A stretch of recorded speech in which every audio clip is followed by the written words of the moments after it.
there, my name is Gabriel, okay, and I'm your regular host on Medics in Tech podcast.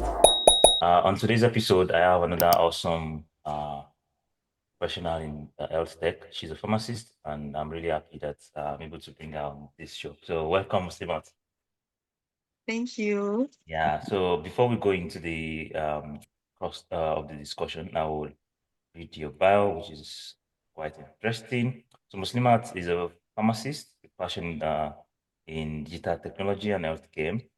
As a digital health and research enthusiast, she actively explore innovative digital solutions. She's currently serving as a superintendent, okay, pharmacist at Redox Care Pharmacy, and then I think you're into UX design, graphic design as well. Yeah. Yeah. Then she's into some mentorship programs. But yeah, I think from your own description of yourself, let's meet you. So who is Muslimat Alausa? Okay. Muslima Halausa is a pharmacist, a community pharmacist to be precise. I currently work in Abeokuta as a community pharmacist. So I'm also into UX design, UI UX design, and also a graphic design. Yeah. I think that's simple enough. Yeah, so how do you combine the pharmacy with the I think that should be the first. Okay, the journey has not really been a smooth one, but yeah, I try to, most of the time, my learning is online. Hmm?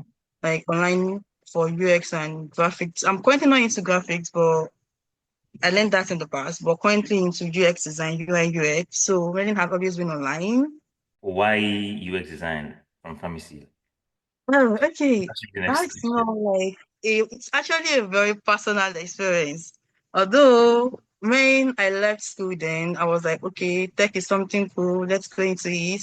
So that was when I started learning graphic designing. Then later on, I had an experience that was not so cool. That made me go into UX design. I almost lost someone to COVID-19 Mm. during the pandemic. So like in that case, I was the caregiver in this case. I wasn't the pharmacist in the hospital. So the stress, the lapses in our healthcare system, like I get to witness firsthand what patients and caregivers experience in a typical Nigerian hospital. And all these things so all these things can be solved with technology, like all the gaps can be filled with technology. So that was like what reinforced my pursuit into like, let me go into tech. And also, it's actually more painful being a healthcare professional and experiencing and being in an hospital, like as a caregiver, like I feel it's more painful when you feel like, oh, okay, this is what this patient do go through, or these clients or the caregivers go through being in hospital.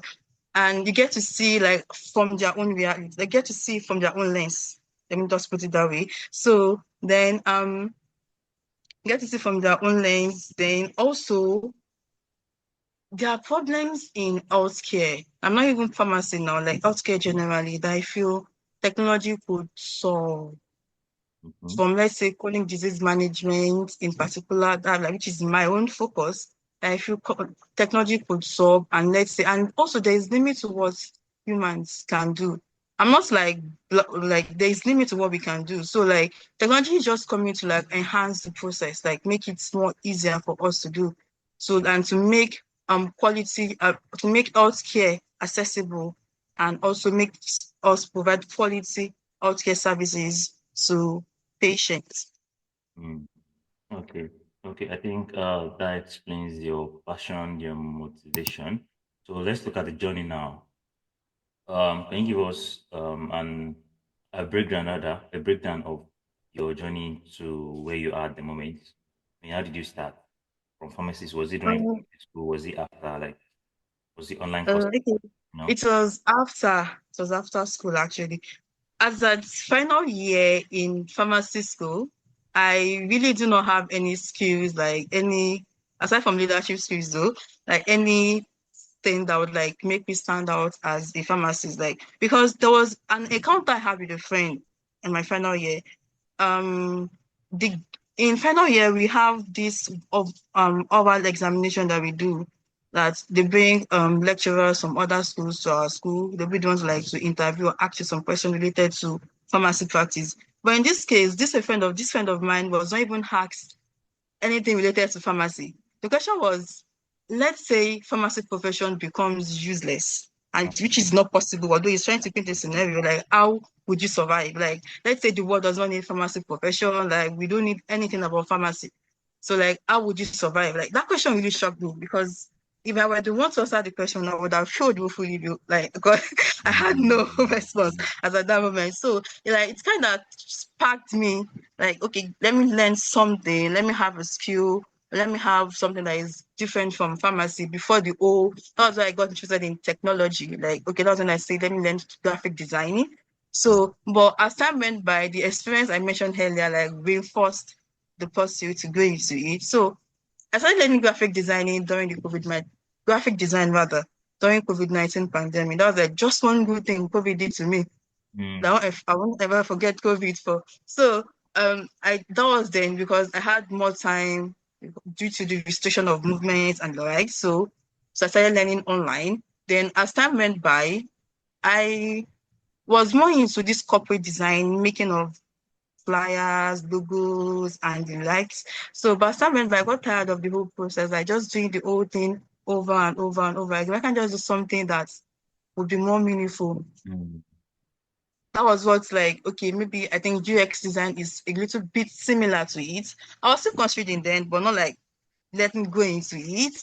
So the experience I had at the hospital during the second wave of COVID, like made me make that informed decision that, oh, I have to go into UX design because I feel UX design can help in creation or designing digital tools that could help in mitigating or solving the problems in our healthcare system.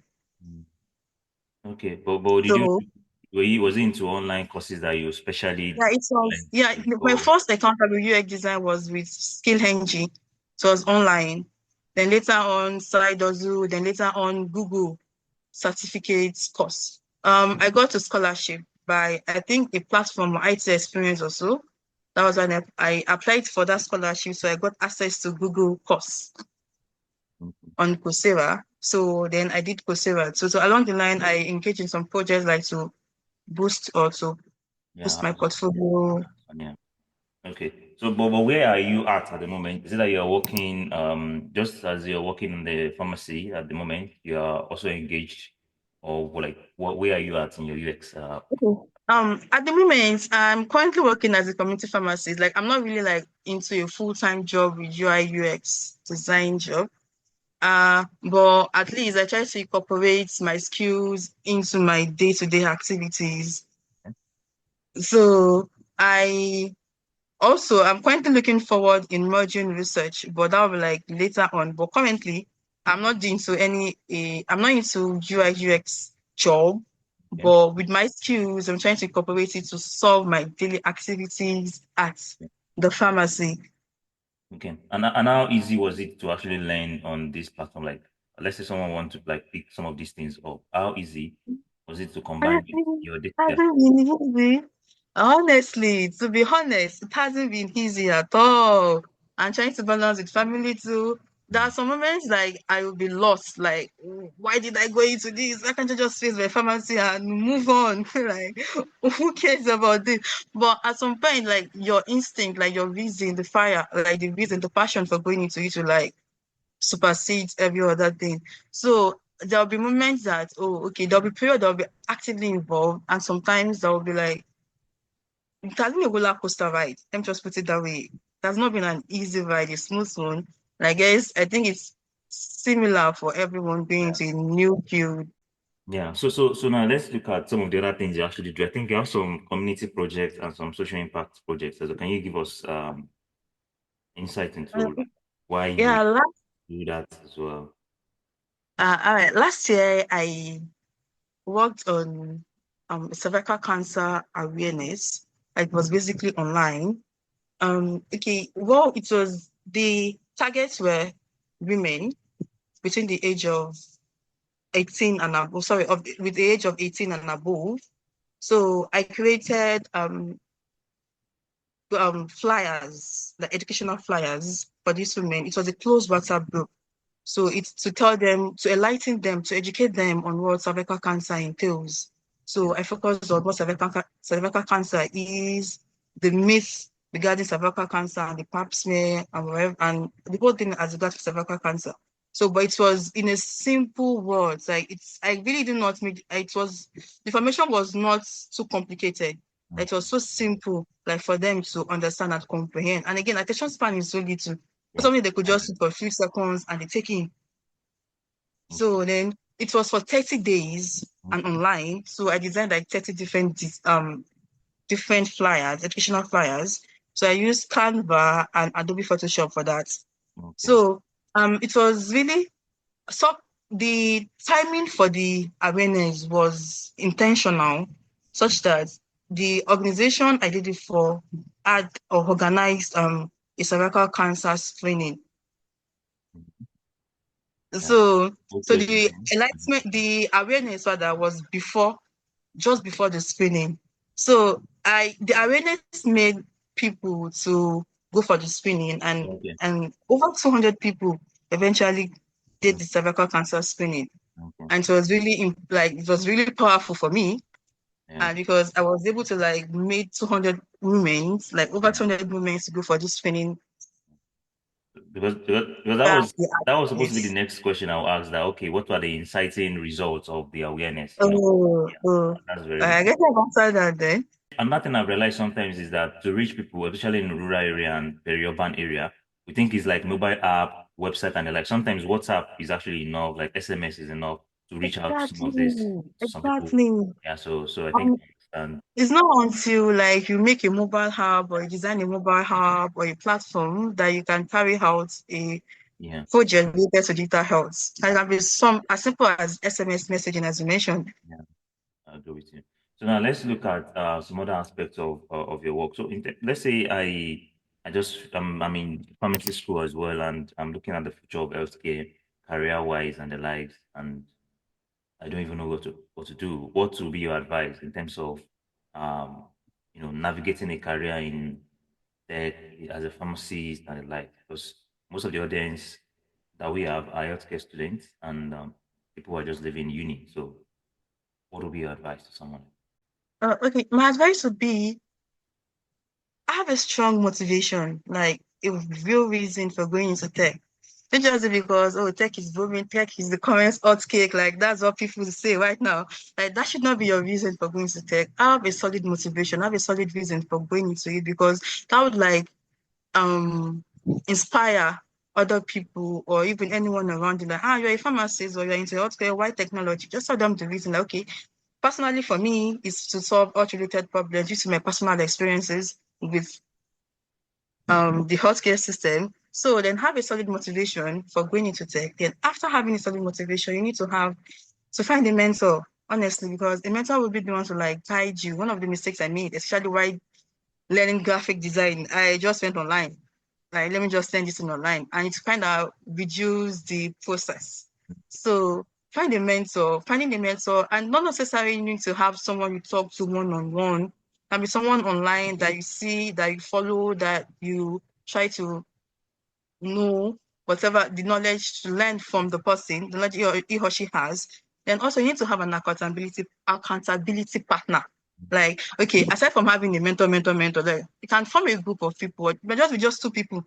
Okay, they have similar interests. Like, okay, I'm interested in this, you also interested in it. So let's team up and learn together. Then while learning, let's say, okay, let's try to tell ourselves what we've learned and make yourself accountable to whatever you're doing. Then there are many online resources that are available, very many, from Coursera to Udemy, that one can have access to. So you can use that as a guide for learning. Then if possible, you can join organizations or let's say a learning platform that would also help to enhance the process of just learning alone. Because aside the accountability partner, and even you can even get the accountability partner I mentioned earlier from you joining organizations or learning platform. So then that would also make the process or make this process smooth. Then you need to keep on practicing. You need to keep on practicing because you need to keep on updating on knowledge. That's what tech is all about. We find new thing every day. Some people are saying like AI will like um replace human. Yeah. AI can't replace humans. Yeah, Mm, AI can't. It's not possible. Just that we need to level up. That's mm, the thing. We need to like go with the trend. We need to like level up our skills. So with that, if one is putting that into consideration, AI can never replace because human will always there is always need for human interaction and there's always need for human to human interaction. So then also networking. Networking is very important. One needs to network because it helps in bridging. It helps in the learning process to be smoother. mm, Networking. Then if in healthcare, okay, so you want to go into UX design in healthcare, just know that it's also good to like replicate apps that are already available, like WhatsApp, financial app platform. It's good. It helps in learning. It helps in making the learning process faster and easier by practicing. But look further.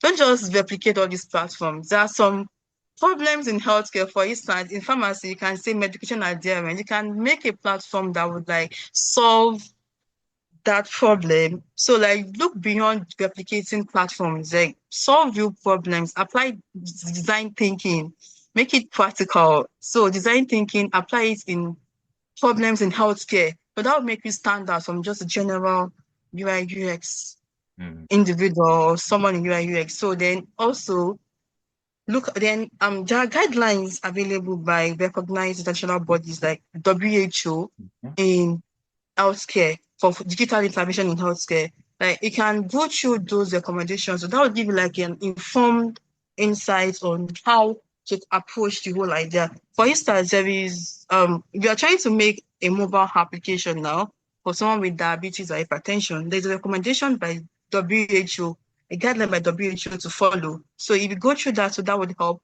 And there is for anxiety and depression, there is for myopia, there is for cervical cancer too. There are many they're available on WHO website. You can check them there mm, and it will also inform mm, your design mm, process. mm. So I think that should be all. Then showcase your work. That's true. Very important. I think I still fall into this category too. Like you need to like showcase your work. There is no need for you to be perfect. Just showcase it, put it online. For designer, there is Behance platform that you can showcase your work for designers. And even if it's LinkedIn, you can use it. So Mm, showcase your work. That would also help. But you don't know who is who that would like reach out to you like, oh, you have this skills, can you collaborate with this particular project or not?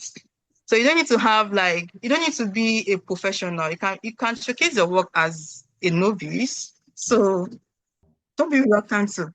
Yeah, yeah. So I think that's quite a lot to even digest first. So yeah, so thank you so much. Or is there any final notes you want to add before we wrap up? Okay, I think I've mentioned everything I want to say, but to wrap up, if you're a pharmacist or you're a pharmacy student or even someone studying a medical course or healthcare related course and you're interested in going into tech or let me say UX and UI design in particular, just try to like network with people, online resources are available, and also the guidelines I mentioned earlier, it makes you have a more informed like it gives your work credibility. Like, oh, okay, this person did this, but putting following WHO guidelines to do this. So like it gives your work more credibility and whatever design or whatever project you want to embark on, always put the users at the center. And even in healthcare now, patient is at the center. So put users at the center. And if you are doing anything related to healthcare, there is no how, even though if it's for the patients, you need to involve healthcare professionals because there is no how. I think it's part of the guideline for WHO. That even though you're making something for the patient, healthcare professionals has to be part of the whole process. They has to be involved because there is no how they are the one that interacts with these patients. They would like be in the best position to say that okay, this is what they are going through. This is what that would be useful to them and also be useful to the professionals too. So always involve them in. Now, you don't need to go to hospital. You can have being a medical person. There's no how you have people in your fields as friends or network that you can reach out to just send a message. It could be an online survey that just send to them to hear their view about the whole thing. So just like put the patient at the center, and while putting the patient at sorry, the users at the center in this case, and while putting the users at the center, you need to also carry the healthcare professional along. Another thing again is you're not just designing for users, just general user, like in the case of banking app or a food ordering app. You're designing for people that are already in stress situation. Like, okay, they needed something fast. And in some cases, it's my life or death might be involved. So you have to put that into consideration. So you're not just designing for just any users. You're designing for people that are sick or people in stress situations. So your design has to be like simple as possible. And so it has to be so simple, then easy to comprehend. So just the important stuff has to be there. So that too has to be in consideration, like not just any users, people that are stressed, people that are sick, or taking care of someone that is sick, and the information has to be straight. Oh yeah, thank you so much. So I think the WHO thing you mentioned is so important too. Even for me, there are things I'm working on, and I'm now realizing that I have to consider the WHO. So thank you for actually for that point. I think it's You know? I know they are rare, but I've never really considered and say, okay, let's check this on some stuff I'm working on. So I think that is very useful for me as well. So thank you so much for that. I think I will wrap up now. Until next time, my name is Gabriel Oke for the Medicine Tech Community. Bye Thank for you now. for inviting me. You're welcome. You're welcome.